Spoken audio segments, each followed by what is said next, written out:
about this now. Our guest.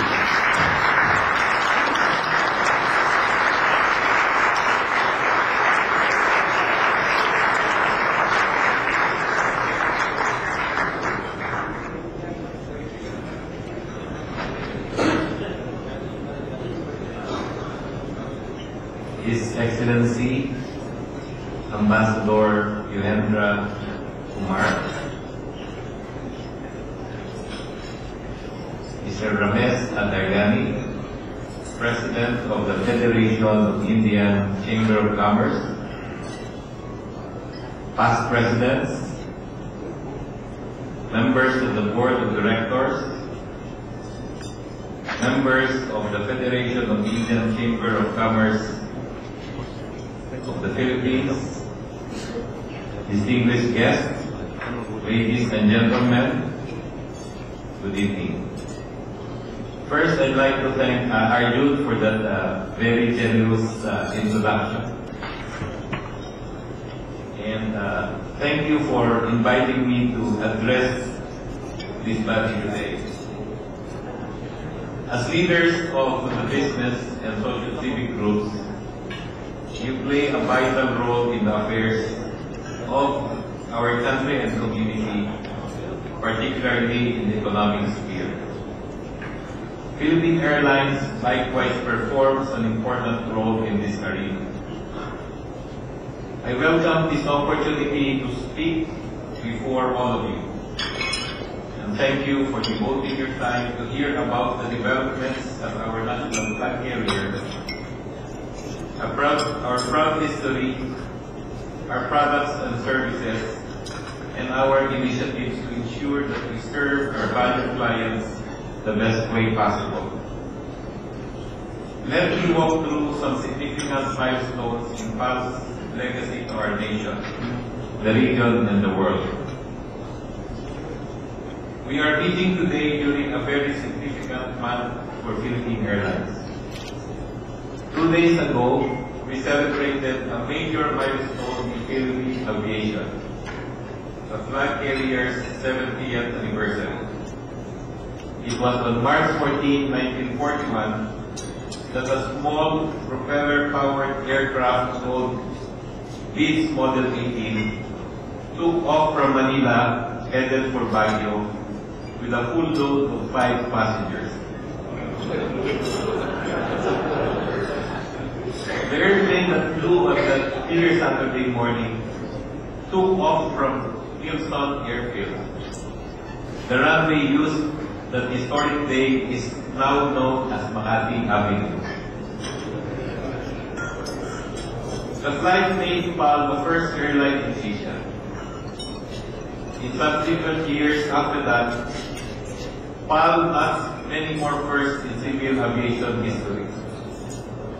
On July 31, 1946, PAL became the first Asian airline to cross the Pacific when it was chartered to ferry home tired and war-weary American servicemen to Oakland in California on an epic 41-hour flight with 4 stopovers. On May 13, 1947, PAL flew to Rome, Madrid, and London using a Ford engine DC-4, making PAL the first Asian airline to open a route to Europe. On August 1, 1979, PAL was the first Asian carrier to fly inside China when it introduced a route to Beijing and Canton. In 1992, the first female pilot trainee by the name of Maria Aurora Caranda was accepted by PAL Aviation School, and on July 6, 1993, she flew for the first time as a full-fledged captain on a Fokker 50 turboprop aircraft. On March 27 this year, just 10 days from today, we will mark another first, the launch of regular service to New Delhi in subcontinent of India. Finally, the Philippines and India will have direct air links. This, I am sure, will interest most of you as it stands to benefit you and your families. The Delhi service will use the 302-seater Airbus A330-300 aircraft, flying 6 times a week, 3 non-stop flights between Manila and Delhi, and 3 flights routed via Bangkok. PAL is able to fly to India by availing of the entitlements granted in the 2005 RP India Air Services Agreement. This treaty also allows PAL to fly 7 times a week from any point in the Philippines to Mumbai, Calcutta, and Chennai, while allowing stopovers to and from Bangkok. The prospect of PAL adding more destinations in India should by now excite many of you. PAL is returning to India after an absence of 57 years. PAL first flew to India in May 1947 when it made a stopover at Calcutta on the way to Rome, Madrid, and London during the first flight to Europe. This time, India is no longer stopover, but a regular destination in the PAL International Route network. This forthcoming service to India has become more attractive by the recent announcement by the Indian government of a more relaxed visa policy for Philippine passport holders. Filipinos, along with residents of selected Southeast Asian countries, are granted visa upon arrival in India. Passengers arriving in New Delhi only need to present a passport valid for at least 4 to 6 months, a return airline ticket, and 2 photos. This special privilege will undoubtedly encourage air travel between our two countries. In recent years, India has emerged as one of the world's economic powerhouses, with annual GDP growth averaging over 8%. India's 1.3 trillion economy is now 3rd largest in Asia and 11th largest in the world. India's booming economy has spawned a high-spending middle class of over 350 million consumers that's growing by 20 million people every year, for whom travel is major aspiration. In 2009, about 8 million Indians traveled abroad, with 2 million of them flying to Southeast Asia. But only a trickle, 32,800 travelers to be exact, visited the Philippines, far behind those who traveled to Singapore, Thailand, Malaysia, and Indonesia. PAL's New Delhi service aims to accelerate this traffic stream. Available would be more than 188,000 airline seats a year for Indian travelers to and from the Philippines. They will enjoy the convenience of reduced travel time instead of making a stopover to just 6.5 hours with direct PAL flights. Aside from convenience, there is another reason that will make this new service worth your wait. We have tailor-made the meals served on board to distinctly suit the Indian palate. A third of the in-flight dishes are Indian, another third vegetarian. The remaining plate choices are between Asian and Western.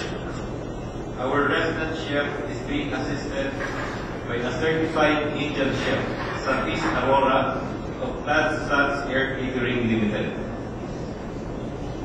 If I have succeeded at arousing interest at this new PAL service to India, you can easily arrange your next trip at any of our ticket offices or various selected travel agents currently offering travel arrangements between the Philippines and India.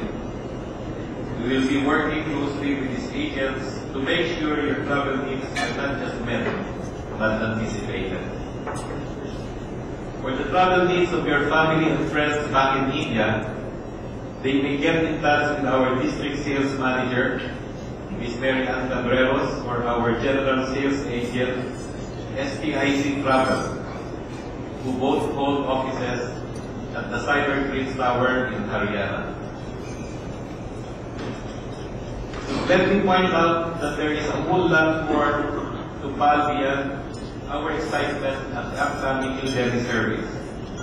There is a wide range of other PAL products and services that show us our needs as the country's one and only full-service legacy carrier.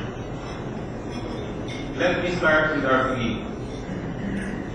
The fleet consists of 37 airplanes, all jets manufactured either by Airbus or Boeing, from the single-aisle Airbus 320 family to our latest flagship, the fuel-efficient Boeing 777-300ER, that will soon be used on our service to Vancouver right after we launch the India flights.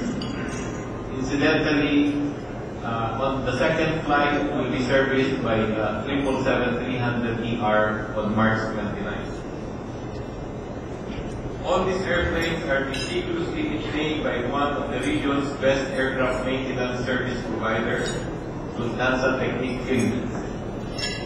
The rigid aircraft maintenance program of Lufthansa Technik Philippines enabled us to keep the flights departing and arriving on schedule. In fact, PAL's on-time performance of over 90% is above the industry standard of 85%. That means more than 9 out of every 10 of our flights depart and arrive on time. So it's not PAL always late anymore.